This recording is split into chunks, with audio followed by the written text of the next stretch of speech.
Jason's fingers felt stiff, nearly frozen, as he clutched the icy steering wheel. His old truck rattled and groaned in protest against the merciless snowstorm that howled around them. He stole a quick glance at the back seat, where his 6-year-old daughter, Lily, lay curled beneath a thick blanket, her tiny breaths forming misty patches on the cold window. She looked so peaceful, completely unaware of the storm raging outside. It had been an exhausting day at the auto repair shop, and fatigue weighed heavily on Jason's shoulders. Every muscle in his body ached, but he had no choice. They had to make it home. The road stretched out before him, empty and eerily silent, the blizzard thickening with every passing second. Just as he tightened his grip on the wheel, he saw it. A sleek black sedan, stranded on the roadside, its hazard lights flickering weakly, barely cutting through the swirling snow. Without a second thought, Jason pulled over. The wind howled as he stepped out, the cold immediately biting through his jacket.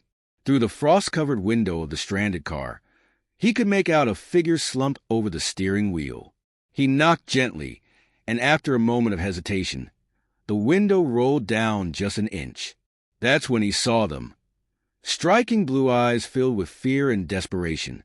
"My car, it won't start," the woman stammered, her voice trembling as she shivered against the cold.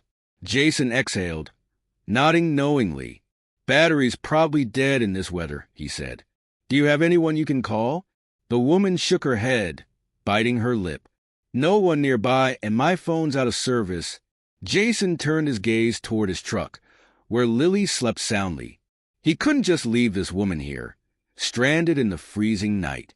"All right," he said finally. "Let's get you somewhere warm."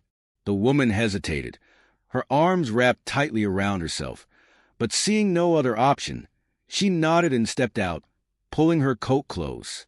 Jason helped her into the truck, turning up the heat as high as it would go. "I'm Jason," he said, keeping his eyes on the road as he pulled back onto the nearly invisible path. "Emily," she replied softly, her breath still shaky from the cold. She glanced at Lily, who stirred slightly, then settled again. The drive was silent except for the wind beating against the windows, and by the time Jason finally pulled into his driveway, the storm had only grown worse. His home was small, the paint peeling from years of wear, but it was shelter. It was safe. The moment they stepped inside, he led Emily to the best seat by the fire, though the heat barely reached the corners of the room.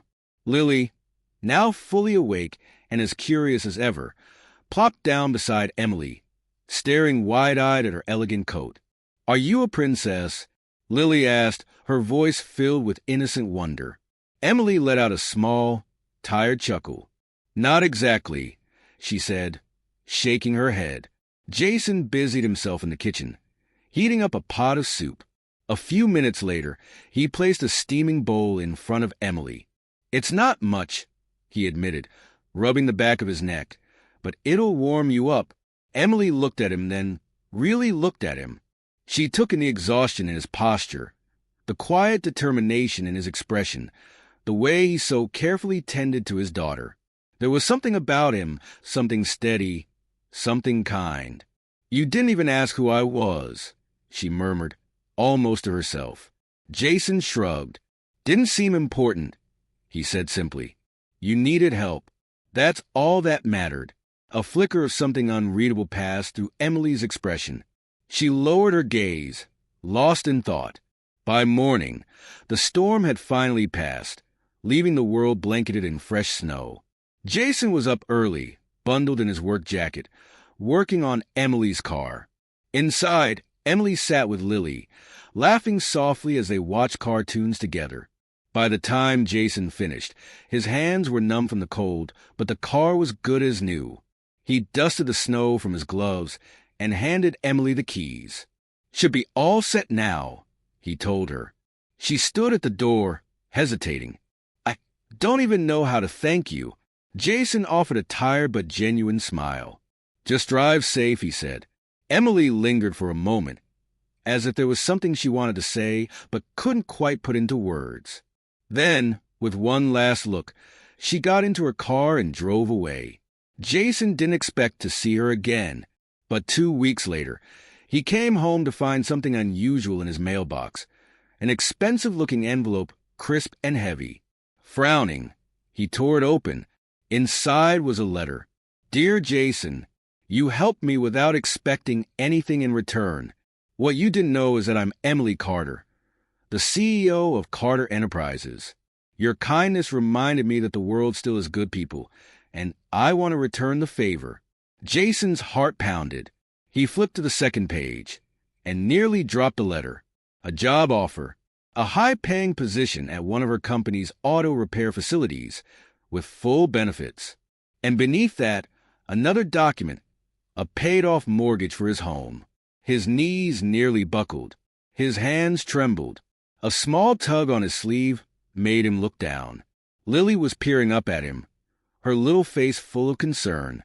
"Daddy, why are you crying?" she asked softly. Jason scooped her up, holding her close, his voice thick with emotion.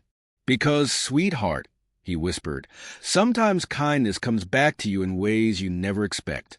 Outside, snowflakes drifted gently from the sky, and Jason realized his one act of selflessness had not just changed Emily's night.